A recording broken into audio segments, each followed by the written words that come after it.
আসসালামু আলাইকুম, সবাইকে স্বাগতম ভার্টেক্স একাডেমির নতুন একটি ক্লাসে। আজকে তোমাদের জীব প্রযুক্তি অধ্যায়ে দ্বিতীয় পার্ট নিয়ে আমি চলে আসলাম। তো প্রথম পার্টে আমি জেনেটিক ইঞ্জিনিয়ারিং আগ পর্যন্ত পড়িয়েছি। তো আজকে আমি এই অধ্যায়ের অন্যতম গুরুত্বপূর্ণ টপিক জেনেটিক ইঞ্জিনিয়ারিং দিয়ে শুরু করছি। তো জেনেটিক ইঞ্জিনিয়ারিংয়ের প্রথমে যে কথাটি আছে সেটি হলো সংজ্ঞা। সংজ্ঞাতে আমরা পাই কোনো জীবকোষ থেকে কোনো সুনির্দিষ্ট জিন নিয়ে অন্য কোনো জীবকোষে স্থাপন ও কার্যক্রম করা বা নতুন বৈশিষ্ট্য সৃষ্টির জন্য কোনো জীবের ডিএনএতে পরিবর্তন ঘটানোকে জেনেটিক ইঞ্জিনিয়ারিং বা জিন প্রকৌশল বলে। তাহলে অপর নাম আমরা হিসেবে করলাম, বাংলা নাম আর কি জেনেটিক, মানে জিন ইঞ্জিনিয়ারিং মানে প্রকৌশল, জিন প্রকৌশল। আর জেনেটিক ইঞ্জিনিয়ারিং মেইনলি যে কথাটা সেটা হলো ডিএনএতে আমরা পরিবর্তন ঘটাবো। কিসের? ডিএনএতে আমরা পরিবর্তন ঘটাবো।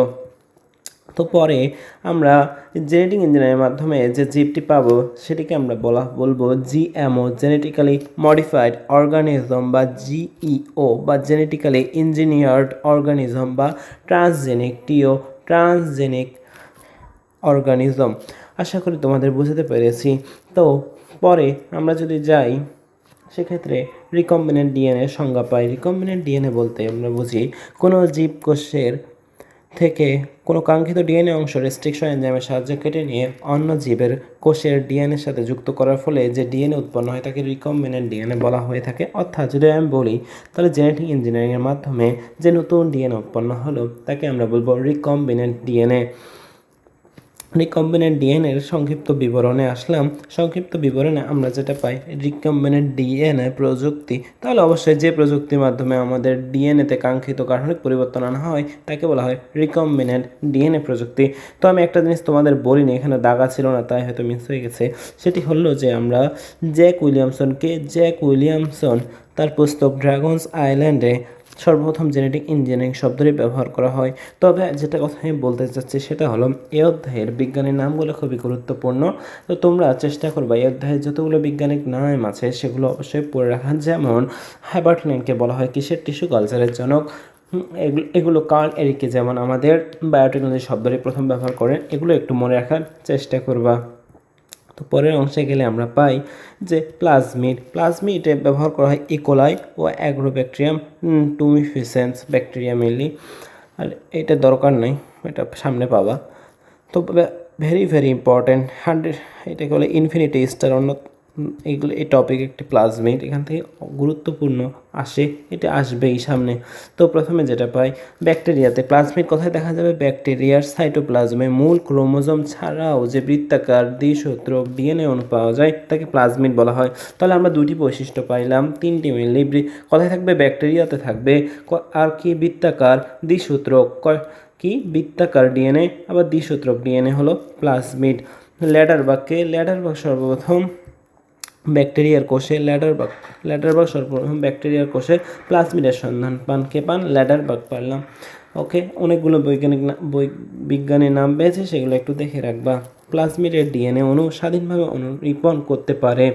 আমরা এগুলো কি করতে পারে? স্বাধীনভাবে অনুলিপন করতে পারে। মূল ক্রোমোজোমের বাইরে একটি অতিরিক্ত ও ক্ষুদ্রাকার ডিএনএ হিসেবে ব্যাকটেরিয়াতে প্লাজমিড অবস্থিত। এদের সংখ্যা কত? 1 থেকে 1000 পর্যন্ত। এদের সংখ্যা 1 থেকে 1000 পর্যন্ত। এটা মনে রাখবা, এখান থেকে সব কিছু মনে রাখা লাগবে, সংজ্ঞা থেকে শুরু করে বিজ্ঞানীর নাম সব কিছুই। তো প্লাজমিডের বৈশিষ্ট্য, এটি অন্যতম গুরুত্বপূর্ণ টপিক। এটি তোমাদেরকে অবশ্যই মুখস্থ রাখা লাগবে, এটি স্টেপ দিয়ে শেষ করা যাবে না। তো প্লাজমিড হলো বৃত্তাকার, যেটা আমরা পড়লাম, বৃত্তাকার বা চক্রাকার দিতে পারে। কি সূত্রক? দ্বিসূত্রক। কি অণু? ডিএনএ অণু। এখন এর ভর কত? এর ভর হলো 10⁶ থেকে 2 × 10⁶ ডাল্টন। এই ডাল্টনটা এটা একটু দেখে রাখবা, মানটাও অবশ্যই দেখা লাগবে। প্লাজমিডে অল্প সংখ্যক জিন রয়েছে। কি রয়েছে? অল্প সংখ্যক জিন রয়েছে। তারপর আছে রেস্ট্রিকশন এনজাইম দ্বারা আদর্শ প্লাজমিডের নির্দিষ্ট স্থানগুলো কেটে ফেলা যায়। এটা ইম্পর্টেন্ট। পরের 5 নম্বরে যদি দেখা যায়, এটা কনজুগেশনের মাধ্যমে সহজেই অন্য ব্যাকটেরিয়াতে কী হতে পারে? সঞ্চালিত হতে পারে। 6 নম্বরেতে দেখা যায় প্লাজমিডের জিন বিশেষ ধরনের রাসায়নিক বস্তু সংশ্লেষ করতে পারে, যেমন কোলিসিন, ভিব্রিওসিন। আমরা নিচে দেখব ভিব্রিওসিন, কোলিসিন সম্পর্কে। আর এটা একটু বেশি ইম্পর্ট্যান্ট আমি মনে করি, এটা একটু বেশি ইম্পর্ট্যান্ট আর কি। তো এটা ইম্পর্ট্যান্ট হলো কি? স্বাধীনভাবে কী করতে পারে? অনুলিপন করতে পারে। তো আসলে নিচে আমরা প্লাজমিডকে প্রধানত 3 ভাগে ভাগ করতে পারি। মনে রাখবা 3 যেখানে মেডিকেলে আসার সুযোগ সবচেয়ে বেশি সেখানেই। তো এটা একটু দেখে রাখার চেষ্টা করবা, আশা করি বুঝাতে পেরেছি। 3টি হলো এফ ও এফ ড্যাশ প্লাজমিড, আর প্লাজমিড ও কোল প্লাজমিড। চলো প্রত্যেকটি একটু দেখি ভিতরের অংশ। এফ অর্থাৎ ফার্টিলিটি ও এফ ড্যাশ প্লাজমিড ব্যাকটেরিয়া দেহে পিলি তৈরি করে। আমরা অণুজীব অধ্যায়ে জানি ব্যাকটেরিয়া দেহে পিলি থাকে, তাহলে ব্যাকটেরিয়া দেহে পিলি তৈরি করে কোনটি? এফ ও এফ ড্যাশ প্লাজমিড। আর যা দ্বারা দেহে কী হয়? যৌন জননে সাহায্য করে থাকে। আর প্লাজমিড আর্থে মনে করবা রেসিস্ট্যান্ট অ্যান্টিবায়োটিক ক্ষমতা সম্পন্ন জিন। আর 6 প্লাজমিড 6 আছে মানে 6টি গুরুত্বপূর্ণ কী রয়েছে? অ্যান্টিবায়োটিক প্রতিরোধ ক্ষমতা সম্পন্ন। কোল হলো কোল প্লাজমিড, এটা একটু বেশি গুরুত্বপূর্ণ আমি মনে করি, এটা একটু বেশি দেখে রাখবো ভালো করে। এর মধ্যে সবচেয়ে গ্যাঞ্জামটা কোথায় লাগে তোমাদের একটু আমি বলি। ব্যঞ্জনটা এখানে নিচে আসি তখন বোঝাচ্ছি। যে সব প্লাজমিডে কোলিসিন উৎপাদনকারী জিন থাকে তাদের কি বলা হয়? কোল প্লাজমিড বলা হয়। কোলিসিন, ভিব্রিও ইকোলাই। এখন যেটা আমারও মাঝে মধ্যে সমস্যা হতো সেটা কোলিসিন, ভিব্রিও কলেরা। মানে কলেরার সাথে সবাই মিলাই দিতে যাবে, কিন্তু না, কোলিসিন ইকোলাইকে ধ্বংস করতে সাহায্য করে। আরেকটা রয়েছে ভিব্রিও কলেরা।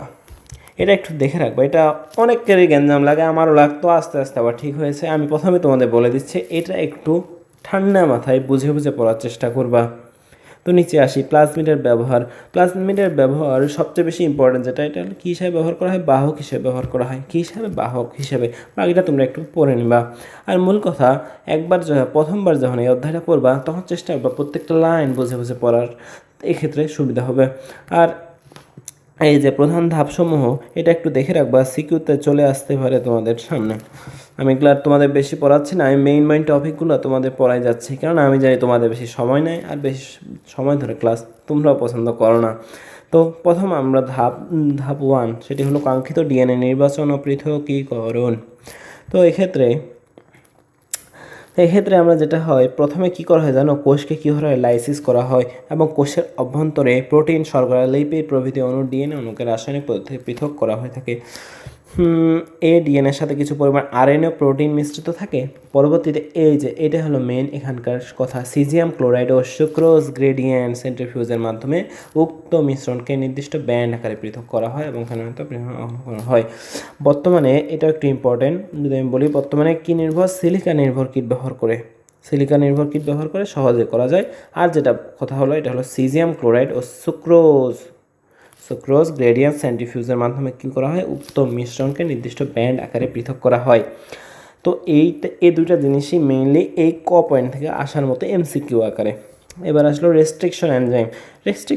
রেস্ট্রিক্ট করা মানে কাটার ক্ষেত্রে যে এনজাইম প্রয়োগ করে ডিএনএ অণুর সুনির্দিষ্ট সিকোয়েন্সের একটি অংশ কেটে নেওয়া হয়, সেগুলোকে বলা হয় রেস্ট্রিকশন এনজাইম। এদেরকে বলা হয় রেস্ট্রিকশন এন্ডোনিউক্লিয়েজও, মানে অপর নাম জানা লাগবে, অপর নাম আসতে পারে সামনে। এখানকার মধ্যে একটি কথা হলো, প্রতিটি ব্যাকটেরিয়াম কোষে কমপক্ষে আরও বেশি থাকতে পারে, কিন্তু ন্যূনতম একটা রেস্ট্রিকশন এনজাইম উৎপন্ন করেই থাকে। তারপর ভেক্টর হিসেবে ডিএনএ নির্বাচন। ব্যাকটেরিয়াতে অবস্থিত প্লাজমিড ডিএনএকে কাঙ্ক্ষিত ডিএনএ বহন করার জন্য বাহক হিসেবে ব্যবহার করে। আমরা জানি প্লাজমিডের অন্যতম গুরুত্বপূর্ণ ব্যবহার হলো বাহক হিসেবে নেওয়া। আর 3 নম্বর পয়েন্টে আমরা যদি যাই, সেটি হলো কাঙ্ক্ষিত ডিএনএতে নির্দিষ্ট স্থানে ছেদন করব কি দিয়ে? রেস্ট্রিকশন এনজাইম রয়েছে কি কাজে? রেস্ট্রিকশন এনজাইমের মাধ্যমে আমরা ছেদন করব। তা আসলে পরের পয়েন্টে আসি আমরা। এখানে এটা লাইনটা একটু দেখে রাখবা, যে বর্তমানে জিন মেশিন অটোমেটেড কেমিক্যাল সিনথেসিস অ্যাপারেটাসের সাহায্যে সহজে ডিএনএ হাইব্রিডেশন প্রোব ও পিসিআর ব্যবহার করে প্রাইমার তৈরি করা যায়। দেখে রাখবা, এটা খুবই ইম্পর্টেন্ট জিনিসটা, একবার রিডিং দিয়ে রাখবা ভালো করে। এখন এরপরের লাইন, এটা একটু গুরুত্বপূর্ণ, এটা আমি তোমাদের সুন্দর মতো বুঝিয়ে দেওয়ার চেষ্টা করব। রেস্ট্রিকশন এনজাইমকে ডিএনএ অনুকর্তনের সূক্ষ্ম ছড়িকা বলা হয়। কি বলা হয়? সূক্ষ্ম ছড়িকা, মলিকুলার সিজার্স, আণবিক কাঁচি, বায়োলজিক্যাল নাইফ বলা হয়ে থাকে। এক্ষেত্রে আমি তোমাদের কয়েকটি রেস্ট্রিকশন এনজাইম ও এদের রেস্ট্রিকশন স্থান দেখাই। এগুলো স্থানটা বেশি ইম্পর্টেন্ট না, দরকার হলো এই এনজাইমের নামগুলো। এগুলো কী নাম? Restriction enzyme. এখন কথা হলো, ভাইয়া এটা কেমনে মনে রাখবো? চলো তোমাদের কিন্তু শর্টকাট জিনিস দেখাই। শর্টকাট মেনে নিলাম, মনে রাখার একটু ছোট ট্রিক্স। বাম হাই, এটা এমনিই মনে রাখবা, এটা এমনিই থাকবে। হিন্ট 3 ইকো আরআই পা 2, এই দেখো এইচ পা আছে, পা মানে দুইটা। মোবাইল কটা থাকে? একটা থাকে। আর হিন্দিতে একটা ছবি আছে না, ইডিয়ট, ইডিয়ট কয়জন ছিল ওখানে? 3জন ছিল, এই জন্য 3।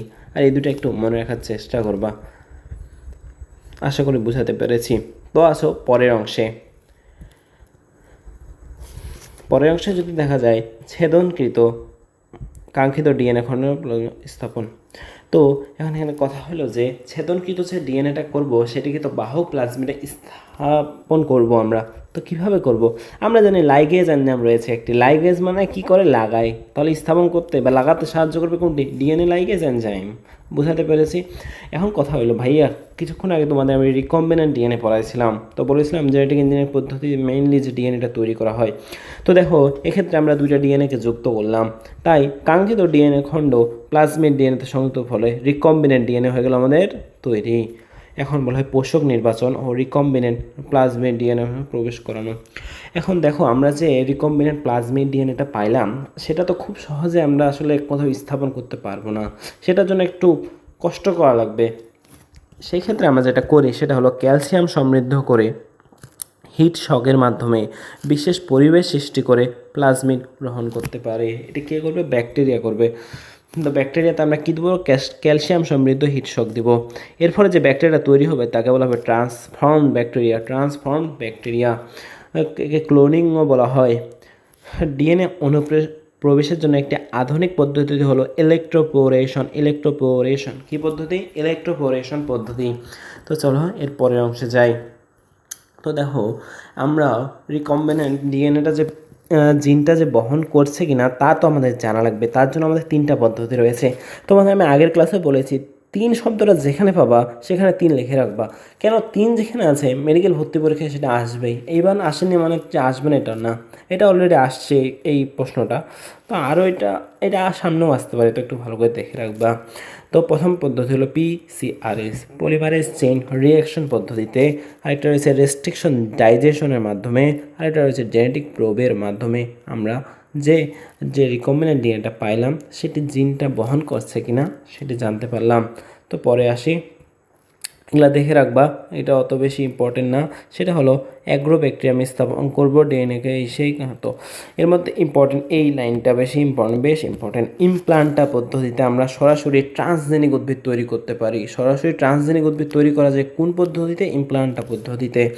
আর অ্যারাবিডোপসিস উদ্ভিদের পুষ্পমঞ্জুরিকে অ্যাগ্রোব্যাকটেরিয়াম সাসপেনশনের নির্দিষ্ট সময় ডুবিয়ে রেখেও সহজে ট্রান্সজেনিক উদ্ভিদ তৈরি করা যায়। এই প্রক্রিয়ায় টিস্যু কালচারের দরকার হয় না, এটা একটু দেখে রাখবা। এখন দেখো এটা ইম্পর্টেন্ট, এটা এমসিকিউতে আসবেই, তো একটু ভালো করে দেখে রাখবা। চলো একটু তোমাদের সহজ করে দেওয়ার চেষ্টা করি। এখন দেখো আমরা যদি দেখো যে নিম্নলিখিত বিভিন্ন পদ্ধতিতে রিকম্বিনেন্ট ডিএনএকে পোষক কোষে প্রবেশ করানো হয়। প্রথমটি যদি আমরা দেখি, প্রথমটি কি? ভৌতিক পদ্ধতি, প্রত্যক্ষ ভৌতিক। ভয় সে লাইনটা দিয়ে মনে রাখবা। দেখো ইলেকট্রোপোরেশন, ইলেকট্রিক শক, ইলেকট্রিক জিনিসটাই তো ভয় পায় মানুষ, ঠিক কি না? তারপর আছে মাইক্রো ইঞ্জেকশন জিনিসটা মানুষ ভয় পায়।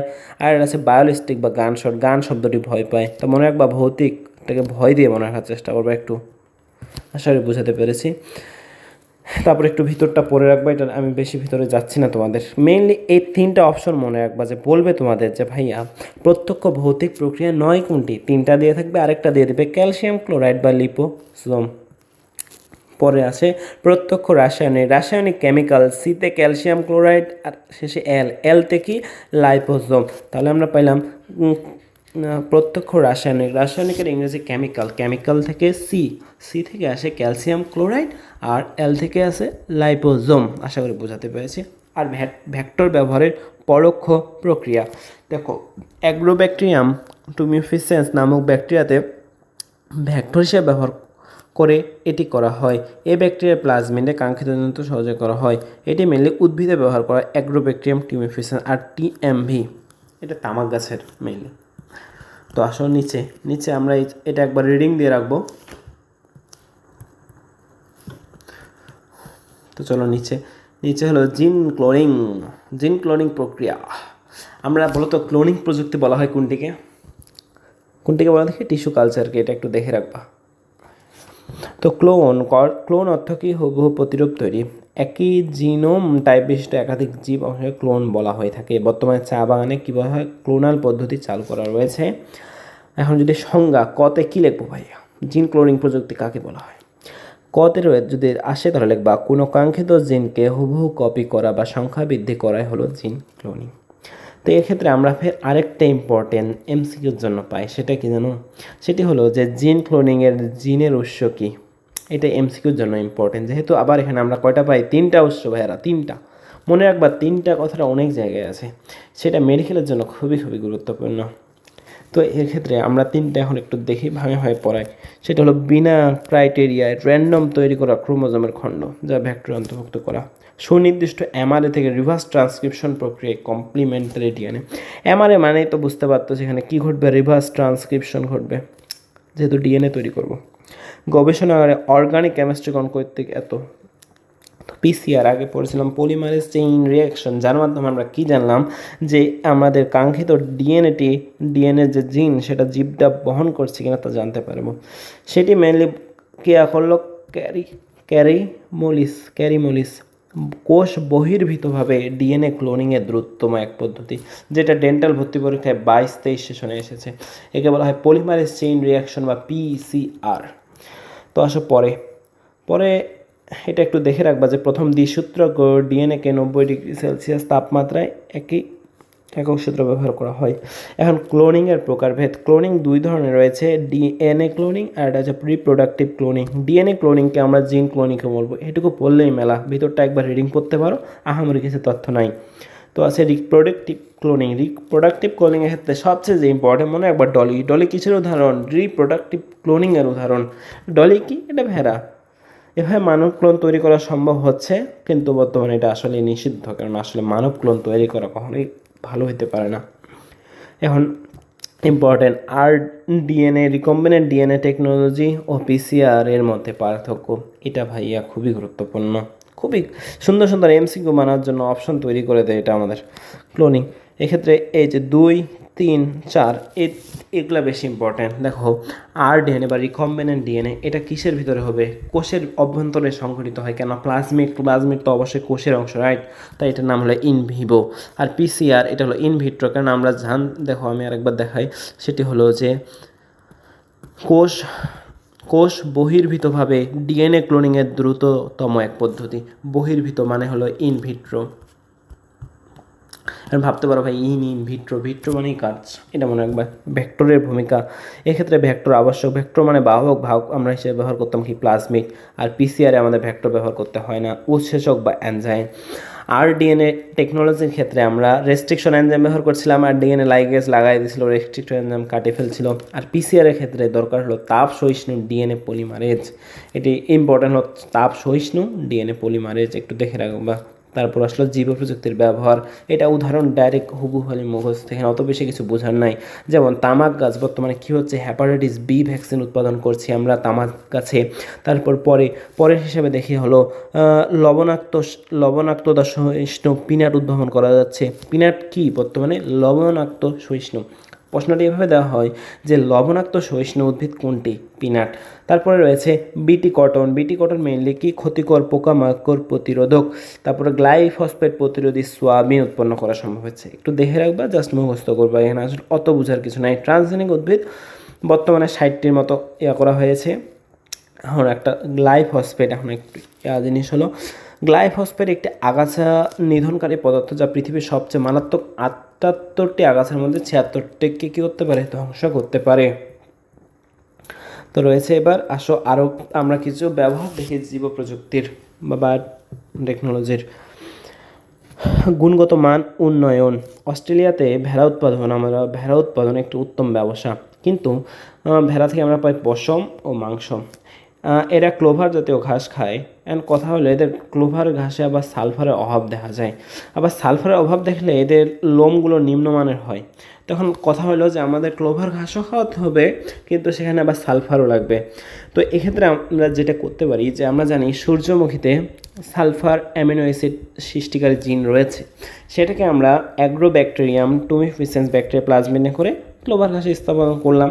এতে কি হলো যে ওরা ক্লোভার ঘাসটাও খাইলো, সাথে সালফারও পাইলো, এতে আমাদের লোমটাও পাচ্ছে এবং উন্নত মানের লোম আমাদের দিচ্ছে, আমাদের ব্যবসা চলছে আর কি। এরপর আছে সুপার রাইস বা গোল্ডেন রাইস। সুপার রাইস বা গোল্ডেন রাইসে মেইনলি তারা দেয়, তারা হলো জ্যাপোনিকা টাইপ ধানে ড্যাফোডিল থেকে বিটা ক্যারোটিন তৈরি 4টি জিন, অতিরিক্ত আয়রন তৈরি 3টি জিন প্রতিস্থাপন করে। এতে কি হয় যে ভিটামিন এ জনিত যে সমস্যাগুলো হয় সেগুলো থেকে বাঁচা যায়। তো এরপরে টপিক হলো রোগ প্রতিরোধ ক্ষমতা সম্পন্ন জাত উদ্ভাবন। এটা জানি কোড প্রোটিন, সেই তত ইম্পর্টেন্ট না। নাইট্রোজেন সংবন্ধনে নিপজিন দন্তান্ন নিপজিন কি নাইট্রোজেন সংবন্ধনে। তো পরে আছে দ্যুতিময় উদ্ভিদ সৃষ্টিকরণে। এটা সবাই মোটামুটি জানো যে জোনাকি পোকার দেহে লুসিফারেজ নামক এনজাইম রয়েছে, যা লুসিফেরিন নামক কি পরে পদার্থ খরিত হয়, যার ফলে আলু বিচ্ছুরিত হয়। বীজহীন ফল উৎপাদনে বর্তমানে জাপানে বীজহীন তরমুজ উৎপাদন করা সম্ভব হয়েছে। খরা প্রতিরোধী কি উৎপন্ন করেছি, বেসিলাস সাবটিলিস থেকে CSB জিন কোথায় দিছি, ভুট্টায় দিয়ে আমরা খরা প্রতিরোধ করতে পেরেছি। লবণাক্ত সহিষ্ণু কি উৎপন্ন, পিনাট। কিন্তু এক্ষেত্রে আমরা কি দিছিলাম সেটা তো পড়িনি, সেটা এখন বলি তোমার। সেটা হলো অ্যারাবিডোপসিস থেকে NHXI জিন প্রবেশ করব, তাহলে পিনাট উদ্ভিদটি হয়ে যাবে লবণাক্ত সহিষ্ণু। আশা করি তোমাদের বোঝাতে পেরেছি। তারপর আসলো ট্রান্সজেনিক চিপ, সেই এগুলা। তো চলো আরেকটু সময় দাও, আর বেশিক্ষণ পড়াবো না, আরেকটা পার্ট দিয়ে আশা করি তোমাদের এই অধ্যায়টা শেষ করব। তারপর আসে বেসিলাস থুরেনজেনেসিস BT, একটি মৃত্তিকাবাসী বড় আকৃতির ব্যাকটেরিয়া, মনে রাখবা। রয়েছে স্টেরাইল SIT এর পূর্ণরূপটা একটু দেখে রাখবা, যে স্টেরাইল ইনস্টেক্ট টেকনিক। তো ইম্পর্টেন্ট না, এই ছকটা একটু দেখবা, ছকগুলো একটু দেখে রাখবা, ছক থেকে MCQ আসে মাঝে মধ্যে মেডিকেল ভর্তি পরীক্ষায়। তো আছে বাংলাদেশের প্রথম GM জেনেটিক্যালি মডিফাইড খাদ্য ফসল, এটি হলো BT বেগুন। এখন একটু সংজ্ঞাটা একবার রিডিং পড়ে রাখবা, এগুলো আহামরি সংজ্ঞা এরকম আসার মতো নয়, তবে তখন চলে আসতে পারে। জেনেটিক মডিফিকেশনের মাধ্যমে বিভিন্ন ফসলের রোগবালাই প্রতিরোধ ক্ষমতা বৃদ্ধি করে যে ফসল উৎপাদন করা হয় তাকে বলা হয় GM ফসল। বিটিতে বেসিলাস থুরিনজেন্সিস, এইটা বেশি আসে। যে বেগুনে কোনটা দেওয়া আছে, বিটি বেগুন, এটা একটু মনে রাখবা, তাহলে মনে রাখবা BT মানে হলো বেসিলাস থুরিনজেন্সিস। এটি মেইনলি সয়েল ব্যাকটেরিয়া থেকে ক্রিস্টাল প্রোটিন জিন বেগুনের জিনোমে অন্তর্ভুক্ত করা হয়, যার ফলে দেওয়া হয় BT বেগুন। কোন ব্যাকটেরিয়া, বেসিলাস থুরিনজেন্সিস ব্যাকটেরিয়া থেকে ক্রিস্টাল প্রোটিন জিন দেওয়া হয়ে থাকে। আসলে বোঝাতে পেরেছি তোমাদের। তারপরে আসলে চিকিৎসা বিজ্ঞানের ক্ষেত্রে আমরা দেখি মানুষের দেহের প্রতিটি কোষে 25,000 পর্যন্ত, কত পর্যন্ত, 25,000 পর্যন্ত কর্মক্ষম জিন বহন করে থাকে। এক্ষেত্রে প্রায় আমরা বর্তমানে 3500টি জেনেটিক ডিসঅর্ডার দেখা গেছে। তো প্রথমে দেখা যায় ইনসুলিন উৎপাদন। ইনসুলিন এক ধরনের কি হরমোন, যা মানবদেহের অগ্নাশয়ের আইলেটস অফ ল্যাঙ্গারহ্যান্সের বিটা কোষ থেকে খরিত হয়ে থাকে। তো দেখো আইলেটস খরিত হয়ে থাকে, বিটা কোষ থেকে খরিত হয়। রক্তে গ্লুকোজের উচ্চ মাত্রায় কমে স্বাভাবিক মাত্রা নিয়ে আসে। এখন কথা হলো ডায়াবেটিস। আমরা জানি ডায়াবেটিস হলে আমরা ইনসুলিন দিই। তো এখন ডায়াবেটিস হয় কেন? অগ্নাশয় থেকে ইনসুলিন নিঃসৃত না হলে, অথবা কম নিঃসৃত হলে, অথবা নিঃসৃত ইনসুলিন অকার্যকর হয়ে মাত্রা বেড়ে যায়। মাত্রা বাড়লে গ্লুকোজের মাত্রা মানে কি, ডায়াবেটিস রোগ হয়ে যাওয়া। তো আসো পরে এটা একটু ইম্পর্টেন্ট, একটু ভালো করে দেখবা। তো ইনসুলিন 51টি অ্যামিনো অ্যাসিড নিয়ে গঠিত। এর মধ্যে 2টি পলিপেপটাইড চেন রয়েছে, একটা 21টি আর একটা 30টি। চেন A গঠিত হয় 21টিতে, আর চেন B যেটা রয়েছে সেটি গঠিত হয় 30টি মিলে। তো 2টি ডাইসালফাইড বন্ডের মাধ্যমে সংযুক্ত হয়ে একটি ইনসুলিন অণু গঠিত হয়ে থাকে। তো কয়টা, এই যে দেখো চিত্রের মাধ্যমে দেখা যায় 2টি ডাইসালফাইড বন্ড আছে, মাধ্যমে একটি ইনসুলিন অণু গঠিত হয়ে থাকে। এই চিত্রটা দেখবা। তো এর সংকেতটা একবার দেখে রাখতে পারো, আহামরি মনে রাখার মতো না, আণবিক ভরটা দেখে রাখতে পারো। বর্তমানে ইনসুলিন উৎপাদনকারী জিন আমরা ইকোলাইতে স্থাপন করতেছি, ইকোলাই হারে ইনসুলিন উৎপাদন করছি, এতে আমাদের ইনসুলিনের চাহিদাটা অনেক মিটে যাচ্ছে। আবার একটি ব্যাকটেরিয়াম কোষে প্রায় 10 লক্ষ অণু ইনসুলিন তৈরি করতে পারি, যা আসলে অনেক। তাই আমরা ব্যাকটেরিয়া বর্তমানে ইনসুলিন উৎপাদনের ক্ষেত্রে খুব কাজে আসতেছে। আমরা বর্তমানে কুসুম ফুলেও মানুষের ইনসুলিন উৎপাদনকারী জিন প্রবেশ করানো সম্ভব হচ্ছে। তো পরে যদি যাই, পরে হলো ইনসুলিনের, এইটা খুব গুরুত্বপূর্ণ, এটা আসছে একবার, সামনে আসবে আশা করি। ইনসুলিন কোথায় রয়েছে? মানবদেহের 11 নং ক্রোমোজোমের, কোথায়? 11 নং ক্রোমোজোমের খাটো বাহুর ডিএনএর শীর্ষে। 11 নং ক্রোমোজোমের খাটো বাহুর ডিএনএর শীর্ষে, একেবারে লাইনটাই মুখস্থ রাখবা যাতে ছোটস্থ থাকে, কখনো এগুলা জিনিস ভুল করা যাবে না ভাই, এগুলো খুবই কমন জিনিস একটা অধ্যায়ের। এতে কতটি নাইট্রোজেন বেস রয়েছে? 153টি নাইট্রোজেন বেস রয়েছে। এটি এখন যেহেতু আমরা জানি ইনসুলিন একটি গুরুত্বপূর্ণ টপিক, সেটা আমাদের মেডিকেল লাইফে খুব কাজে আসে, তাই একটু এটা সম্পর্কে বিস্তারিত জানতে হবে তোমাকে। জিন প্রকৌশল তথা জীব প্রযুক্তির মাধ্যমে মানব ইনসুলিন উৎপাদন কৌশল আবিষ্কার করে আমেরিকার ইলি লাইলি অ্যান্ড কোম্পানি, যা 1982 সালে প্রথম বাজারজাত করা হয়, যার নাম দেওয়া হয় হিউমুলিন। কি নাম দেওয়া হয়? হিউমিলিন নাম দেওয়া হয়।